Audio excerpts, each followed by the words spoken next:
Beyoncé felt the ground shift beneath her. Her childhood friend is ready to go public with a new tell-all. There are two sides to this story, but there's only one backstory. A SUV with pitch black windows came to a crawl in front of a house in Houston, Texas. Hoping to maintain her discretion, a woman hurried to the door and rang the bell. An unknown woman, approximately 45, opened the door. Standing outside her door was megastar Beyoncé. Their smiles met like sunlight through storm clouds. No words needed, for they had walked side by side since the first footsteps of girlhood. As the door closed, a brown van pulled up to the curb. Inside, a group of agents. You look exactly like how I remembered you. And so do you. What's been going on? Beyoncé Giselle knows. You haven't stepped foot in this house in 30 years. I know. I thought we should rekindle our friendship. There is no friendship. But we've been girls since we were 5. I'll take a guess why you are here. Beyoncé stood still, waiting for the gut punch from Shauna. The men in the van turned their headsets volume up, listening to every word. You saw my interview with Tamara Hall, I see.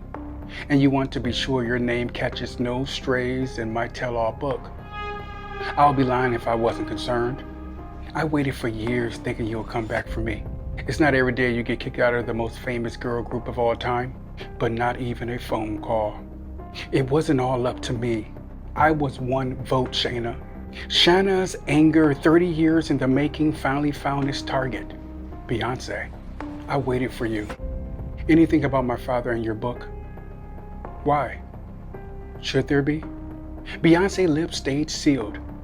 Your father worked us to the bone, rehearsals, auditions, talent shows, but Matthew was no saint, and you know exactly what I'm talking about. Beyoncé shot her childhood friend a sharp look, silently urging her to rethink what she might expose about her life. She then discreetly adjusted the wire beneath her clothing. Shanna, if you needed money, you should have asked. How, B? I don't have your number. Don't be ridiculous. You have my mom's number.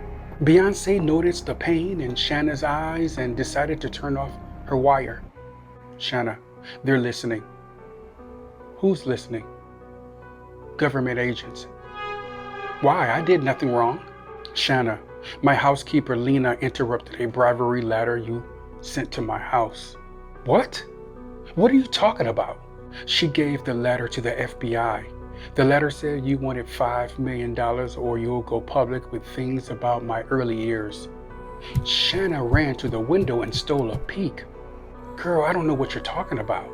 Shanna, don't fucking lie to me. Be real with me. Okay. You want the truth?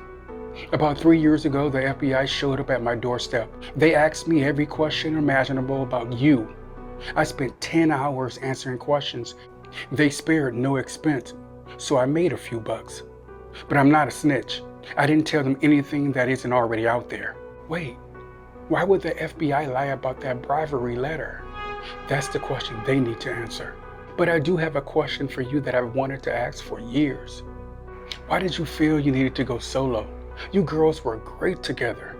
When I was 13, I studied tape of Paul McCartney, Diana Ross, and Michael Jackson. The way they moved and captivated an audience was mesmerizing to me. I wanted that. I craved that. They all had something special. Their band members were holding them back from their destiny. Was it hard breaking the news to your girls? Yeah.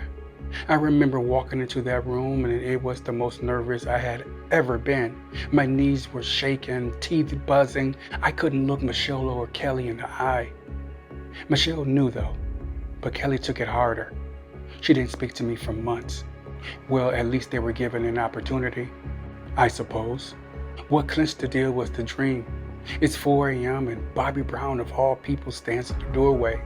Then Phil Collins, George Michael, then Ice Cube. They were all successful artists that had gone solo. I think the universe was trying to tell me something.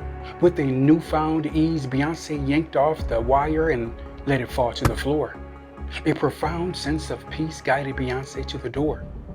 Wait, there's something else. Look, 90% of the FBI's questions were about your husband. What? Yeah. I think they're trying to use me to get to you to get to him. What could they possibly want with Jay? I'm not talking about that husband. Come on, Beyoncé. I'm talking about the other one.